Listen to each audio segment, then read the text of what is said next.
दुनिया अक्सर मुस्कुराते चेहरों को देखती है, लेकिन बंद कमरों में समाज के तानों से टूटे उन आंसुओं को कोई नहीं देख पाता, जो एक नन्ही किलकारी के लिए तरस रहे हैं। जब सारे इलाज, सारी दुआएं बेअसर लगने लगें, तब शास्त्रों और पुराणों का एक गुप्त सत्य इंसान के जीवन में नई राह दिखाता है। क्या आपने कभी सोचा है, कुछ लोगों की गोद जल्दी भर जाती है, लेकिन कुछ लोग सालों तक इंतजार करते रह जाते हैं। आखिर क्यों? क्या ये सिर्फ किस्मत है, या भगवान का कोई संकेत, कोई अधूरा कर्म, या ग्रहों का असर? पुराणों में संतान सुख को लेकर ऐसे रहस्य बताए गए हैं जिन्हें सुनकर शायद आपका नजरिया कुछ बदल जाए। और वीडियो के अंत में मैं आपको बताऊंगा एक ऐसा सरल उपाय जिसे श्रद्धा से करने पर हजारों लोगों ने अपने जीवन में आशा की नई किरण महसूस की है।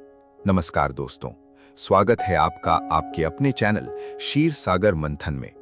आज की ये वीडियो सिर्फ एक कहानी नहीं है, ये उन लाखों लोगों की भावनाओं से जुड़ी हुई है जो संतान सुख की इच्छा रखते हैं, लेकिन किसी कारणवश बार बार निराश हो जाते हैं। कई लोग बाहर से मुस्कुराते हैं, लेकिन अंदर ही अंदर टूट चुके होते हैं। समाज के ताने, रिश्तेदारों के सवाल और हर महीने उम्मीद टूटने का दर्द, इन सब को सहना आसान नहीं होता। लेकिन क्या आपने कभी ये जानने की कोशिश की कि शास्त्र इस बारे में क्या कहते हैं? क्यों कुछ लोगों को संतान सुख जल्दी मिल जाता है और कुछ लोग वर्षों तक प्रतीक्षा करते रह जाते हैं?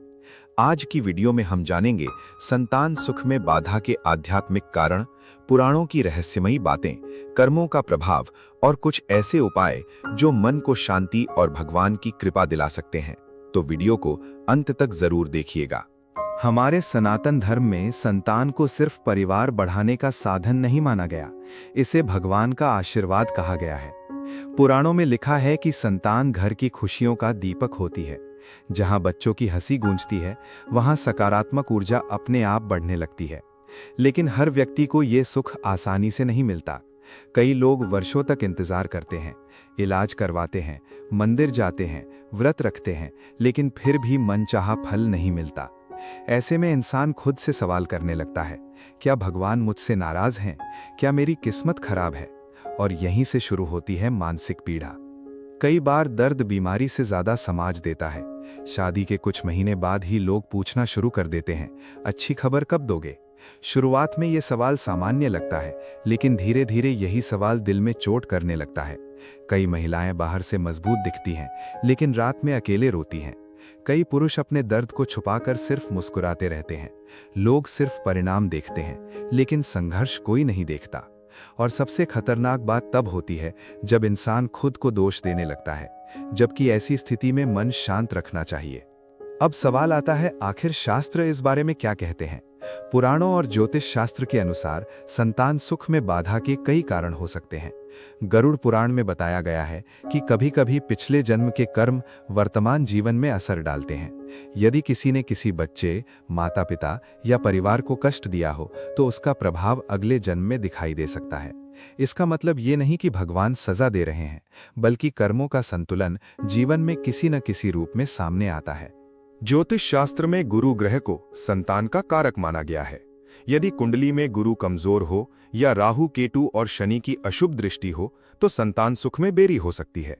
लेकिन याद रखिए, ज्योतिष डराने के लिए नहीं होता, ये सिर्फ संकेत देता है कि जीवन में किस क्षेत्र पर ध्यान देने की जरूरत है। आज की भागदौड़ भरी जिंदगी में तनाव बहुत बढ़ चुका है। हर समय चिंता, काम का दबाव, नींद की कमी और नकारात्मक सोच, ये सब शरीर और मन दोनों को प्रभावित करते हैं। कई बार शरीर से ज्यादा मन थक चुका होता है।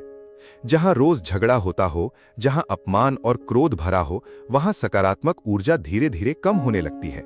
शास्त्र कहते हैं, घर में शांति और प्रेम हो तो भगवान की कृपा जल्दी आती है। अब सुनिए एक ऐसी कथा जो हमें धैर्य और विश्वास की शक्ति सिखाती है।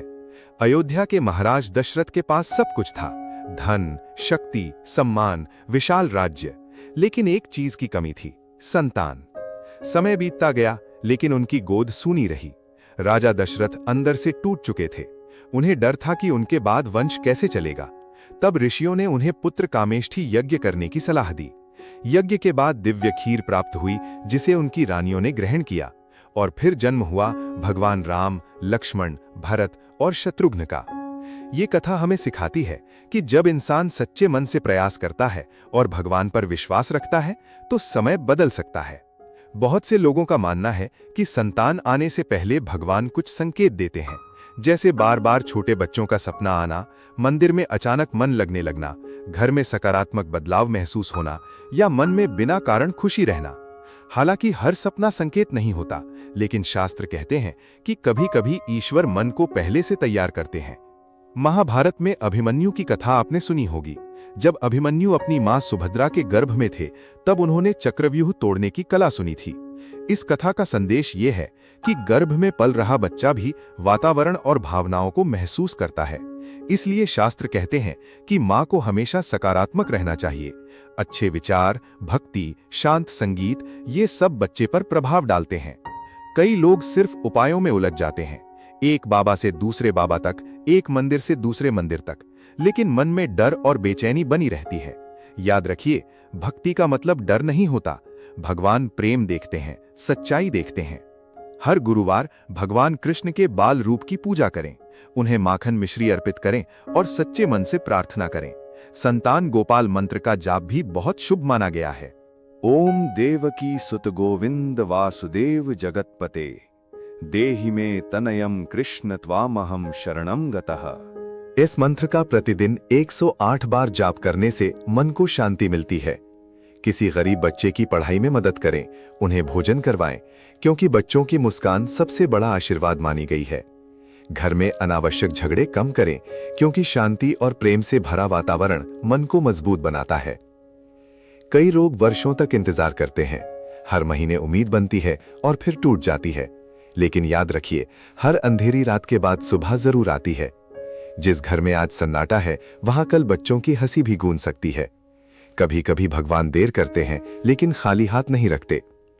अगर आप या आपके परिवार में कोई इस दर्द से गुजर रहा है, तो उन्हें अकेला मत छोड़िए, क्योंकि कई बार प्यार और सहारा सबसे बड़ी दवा बन जाता है। अगर आपको ये वीडियो अच्छी लगी हो तो वीडियो को लाइक जरूर करें और चैनल शेर सागर मंथन को सब्सक्राइब करना ना भूलें। कमेंट में लिखिए जय श्री कृष्ण, ताकि भगवान की कृपा सब पर बनी रहे। फिर मिलेंगे एक नई आध्यात्मिक और रहस्यमयी वीडियो के साथ। राधे राधे, हर हर महादेव।